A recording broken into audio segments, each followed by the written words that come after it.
동산교회 시간. 이 시간 말씀에는 물된 동산교회 담임 조병선 목사님입니다.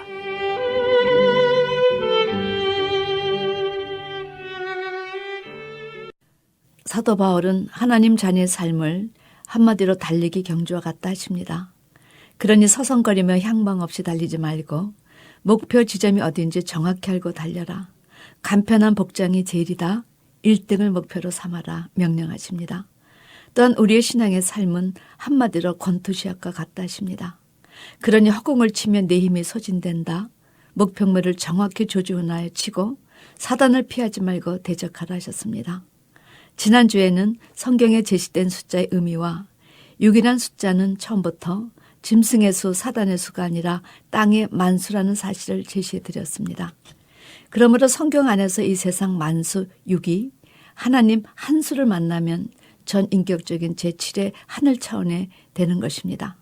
이것이 하나님께서 우리를 통해 이루실 경륜이요 장차 이루어질 목적의 세계였습니다. 우리가 이런 사실을 깨달아 하나님 말씀에 순종하면 제7일 안식세계에 들어갈 수 있었는데 우리 조상 아담 레위가 먹지 말라는 선악과를 먹고 하나님께 불순종하였으므로 이 땅의 권세가 사단에게 넘어가 6의 수가 사단의 수가 된 것입니다. 성경에는 6이란 수가 사단에 속한 수라는 사실을 아주 많이 제시해 주십니다. 성경을 보면 알곡과 가라지가 한밭에 공존하는 것처럼 이 6이란 수도 하나님 뜻 안에서 쓰인 6이란 수가 있고 사단의 뜻 안에서 쓰인 6수가 있어 앞뒤 구절을 자세히 보아야 이 6이란 수가 세상에 속한 수인가 하나님 나라에 속한 수인가를 판단할 수 있습니다. 이것은 하나님 나라의 하나의 공식과도 같습니다. 우리는 이 땅의 완전한 수 6에서 나는 시작과 끝이요 알파 오메가이신 예수님을 영접해서 7 완전수로 변화받아야 합니다. 그런데 창세기 에덴 동산의 아담과 그 아내는 하나님을 만나 7 완전수로 변해야 하는데 변하기는커녕 오히려 산형 상태에서 다시 짐승에 차온 육수로 타락했습니다. 마태복음 17장에 주님께서 당신의 수제자 셋을 데리고 변화산에 올라가실 때 엿새 후에란 말씀이 등장하는 것은 실제 6일 이후라는 의미도 있지만 바로 이 엿새 이후 제7일의 세계, 하늘의 세계를 보여주시러 올라가신 것입니다. 그곳에는 모세와 엘리야가 예수님 곁에 있었지요. 장래 이루어질 그리스도의 왕국을 미리 보여주신 것입니다. 6은 이 땅의 충만수였습니다. 이 엿새가 지나고 7일의 세계가 오는데 이 7일의 세계는 바로 천년 왕국을 예표한 것입니다. 천년 왕국은 그리스도의 나라요 성도의 나라입니다. 우리 주님은 세상 임금이 되어 이 땅에 오신 것이 아니라 제7일의 세계를 보여주시러 오셨습니다. 오늘은 사단의 수요, 적그리스도 수요, 짐승의 수에 대해서 말씀을 나누려 합니다. 하나님의 사람을 대적할 때 이 6이란 수가 등장합니다. 바로가 출애굽한 이스라엘 사람들을 뒤쫓아 추격할 때 특별병거의 숫자가 600승이었습니다. 그 시대 애굽의 특별병거 600승은 최고의 군대 무기요, 기동력이요, 힘 자체였습니다. 그러나 하나님은 하루아침에 이들이 가지고 있는 힘을 단번에 물속에 수장시키셨습니다. 이는 만군의 여호와이신 하나님께서 모든 영광의 교만을 욕되게 하시겠다는 그런 뜻을 작정하셨기 때문입니다.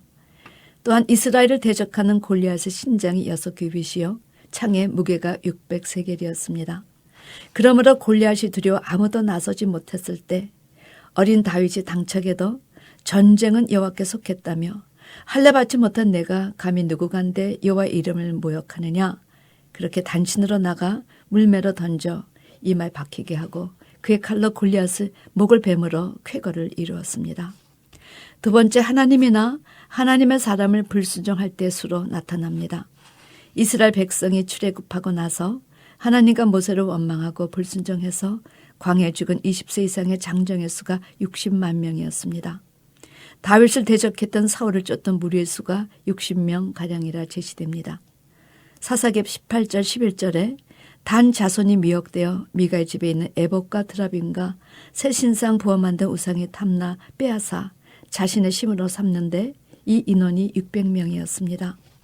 솔로몬이 쳐서 느린 금으로 큰 방패 200, 작은 방패 300을 만들었는데 이때 방패에 든 금이 600세겔이었습니다.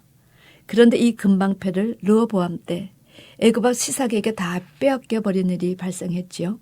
솔로몬이 하나님 나라를 위해서 재물을 쓰지 않고 자기의 권력을 유지하기 위해 만들었기 때문에 이런 솔로몬의 마음을 괘씸대로 다스려서 은도 내 것이요 금도 내 것이라 하시며 모두 르호보암 때 애굽에 붙여 빼앗기게 하셨습니다. 여러분 지금도 마찬가지입니다. 그의 나라와 그의 의를 위해 쓰지 않고 쌓아놓은 재물은 쌓아놓는 것만큼 울고 통곡하게 만들어 주시겠다는 것이 하나님의 의지이십니다. 야고보서 6장에 너의 재물은 썩었고 하나님 나라 위에 쓰지 않고 쌓아두는 것을 가리켜 하나님은 너의 재물이 썩었다고 하셨습니다. 너의 은과 금은 좀 먹었으니 이 녹이 너에게 증거가 되며 불같이 너의 살을 먹을 것이라 말세의 재물을 쌓은 자 이와 같을 것이라. 성도 여러분, 이제 우리는 7년 대환란 하나님의 대심판을 앞두고 살고 있는 자들입니다. 우리가 그의 말씀을 지키고 그의 이름을 위해 살지 못하면 우리에게 심판이 임할 것인데 나도 살고 한 영혼이라도 더 살리려고 애를 써야지 언제 어디에 무엇을 위해 재물을 사용하겠다고 쌓아놓는가 말씀하십니다. 그의 나라와 그의 의를 위해 쓰지 않고 쌓아놓은 재물은 쌓아놓은 것만큼 울고 통곡하게 만들어 주시겠다는 것이 하나님의 의지십니다. 그런데 그것을 대적해서 어떤 것을 할 수 있겠습니까?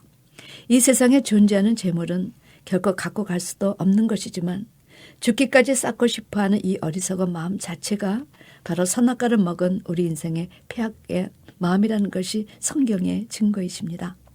솔로몬의 아들 르호보암은 아비가 애써 마련한 모든 재물을 다 없애버렸습니다. 솔로몬은 일찍이 이런 것을 염려해서 전도서 2장에 이런 말씀을 고백했습니다. 내가 해 아래서 나의 수고한 모든 수고를 하나였으니 이는 내 뒤를 이을 자에게 끼치게 됨이라. 그 사람이 지혜자일지 우매자일지 누가 알랴? 내 지혜를 나타내어 수고한 모든 결과를 저가 다 관리하리니 이것도 헛되도다.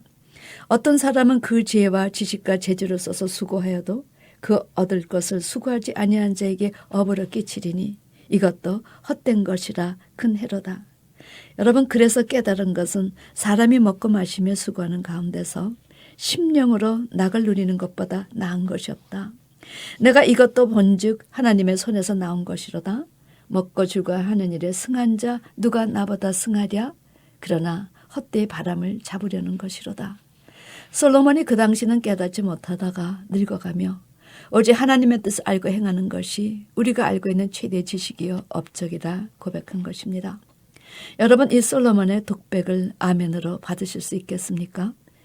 자식에게 재산을 남기는 것보다 신앙의 유산을 물려주는 것처럼 귀한 것은 없습니다. 르호보암은 첩 60을 두고 딸을 60명을 낳은 자입니다. 이 6이란 숫자로 성경은 르호보암이 하나님께 속한 자인지 아닌지를 제시하십니다. 아니나 다를까 하나님은 이 르호보암이 율법을 버리고 하나님께 범죄함으로 네가 나를 버렸으므로 나도 너를 버렸다. 애굽 왕 시삭을 붙이셨습니다. 그때 르호보암을 치러 마병의 수가 6만이었습니다. 하나님은 불순종한 아들들은 불순종의 영들에게 붙이시는 징계 방법을 사용 이렇게 다 육과 관련이 있는 수로 제시된 것입니다. 역대기 르호보암에 대해 이런 짤막한 기록이 있습니다. 르호보암이 마음을 오로지 하여 여호와를 구하지 아니하므로 악을 행하였더라. 성도 여러분, 세상에 뭐 이런 군왕이 있습니까? 마음을 오로지 해서 하나님 백성들을 보살피고 함께 복이 될 것을 추구해야지 멸망의 길을 가기 위해서 마음을 오로지 하는 이런 인간처럼 불쌍하고 가련하고 무지한 인생이 어디 있겠습니까? 이런 교훈 앞에 우리가 구하여야 할 것은 온 마음과 뜻과 정성을 다해서 하나님을 구하는 자만이 그 악에서 벗어날 수 있다는 사실입니다. 적그리스도를 예표한 느부갓네살 왕이 세운 신상이 고가 60규빗이요 광이 6규빗 되었습니다. 그런데 세 번째, 이 666 숫자가 계시록 13장의 짐승의 이름과 짐승의 수로 결론적으로 제시됩니다. 누구든지 이 표를 가진 자 외에는 매매를 못하게 하니 이 표는 곧 짐승의 이름이나 그 이름의 수라. 지혜가 여기 있으니 총명 있는 자는 그 짐승의 수를 세어보라. 그 수는 사람의 수니 666이니라. 성경 전체 660이라는 숫자는 모두 3번 등장합니다. 첫 번째는 역대하 9장 13절에서 솔로몬의 세입금의 중수가 666 금달란트요. 여러분, 이 666은 땅의 수로는 가장 큰 수 6인 만수가 세개가 되어 666이니 최고의 수였습니다. 이 666은 이 세상 누구도 솔로몬의 세상 부귀와 권력을 따를 자가 없다는 것을 예표해 주신 것입니다. 두 번째는 에스라 2장 13절에 아도니감 자손이 666명이라 지시되었습니다. 그런데 이 아도니감은 반역자의 우두머리란 뜻입니다. 이 반역자 우두머리 자손이 660명이라는 것입니다. 이 반역자의 자손 666명은 계시록 13장의 짐승의 수가 666이라 제시되므로 하나님의 말씀이 성취되었던 사실을 깨닫게 됩니다. 따라서 성경에서 제시하는 666이라는 수는 곧 짐승의 이름이나 그 이름의 수입니다. 14만 4천 하나님 나라 장자들이 어린 양의 이름과 하나님의 이름 예수를 받은 것과 같이 이 666이라는 숫자는 짐승의 이름이나 그 짐승의 수라는 것입니다. 그러므로 많은 신학자들이 적그리스도의 예표나 모형이 되었던 사람들의 이름을 풀어보면 666이 나온다는 사실을 증거합니다. 이스라엘 민족 600만을 무자비하게 살해한 히틀러라든지 히브리어로 본 네로 왕이라든지 헬라어로 본 로마 교황의 머리 쓰고 있는 모자와 허리띠에 새겨진 바카리오스 필리데이 이름을 풀어보면 다 유괴수와 관계가 있다는 사실입니다. 또한 짐승의 수는 사람의 수로 666이라 했습니다.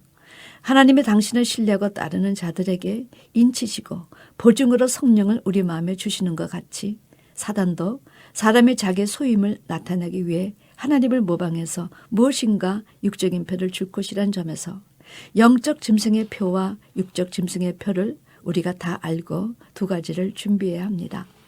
이로 인해 장래는 이 짐승의 이름표를 받는가 하나님의 이름표를 받는가는 그 사람 신앙 전체를 결산하는 결산표와 같습니다. 자신의 신앙의 삶에 짐승의 표를 받는가 아닌가에 따라 인생의 결산표요 신앙의 결산표가 결정되는 것입니다. 그러므로 계시록 14장에서 하나님의 인과 예수인을 받은 자는 14만 4천이요 이들을 통해 구원 입은 사람들은 셀 수 없이 많은 흰옷 입은 무리로 표현되고 있습니다. 그런데 짐승의 표를 받은 자는 666명이라 했으니 이는 사단의 능력을 받아 적그리스도들과 거짓 목자들의 수가 다 하나님 한 수가 부족한 자들이었던 사실을 증거해 주신 것입니다. 이들은 세상 나라, 사단의 나라, 짐승의 이름을 받고 우두머리 행세를 했던 자들이지요. 누구보다도 사단의 명령을 잘 따르고 순종해서 살았던 시대의 적그리스도들로 혹은 거짓 목자로 인정받았던 사람들이었습니다.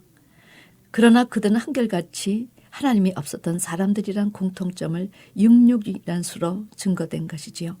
사랑하는 성도 여러분, 이제 우리는 모두 6일 창조 역사 속에서 하나님을 만나 제7일에 세계인 천년 왕국으로 들어가야 하고 또한 영원히 전개될 영원 천국에도 입성해야 할 사람들입니다. 성경은 6일 동안 무교병을 먹은 자들만이 제7일에 여호와 앞에 성회로 모일 수 있다고 말씀하십니다. 6일 동안 힘써 일해서 하나님의 한 수를 더해 제7수가 되어야 이 666과 싸워 이길 수가 있다는 이 영적 원리가 숫자에 들어있는 것입니다. 666은 사단의 영권과 짐승의 정권과 거짓 목자의 교권이 하나가 되어 가장 세상적인 힘을 발휘할 때를 표현한 것입니다.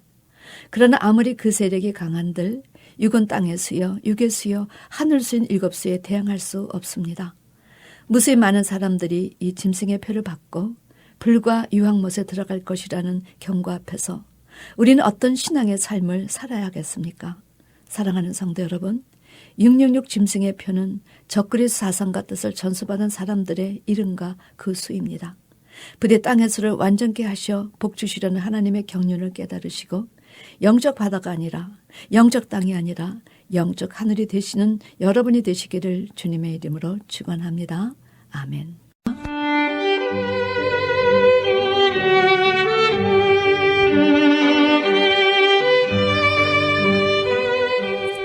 지금까지 말씀에 물된 동산교회 담임 조병선 목사님이었습니다.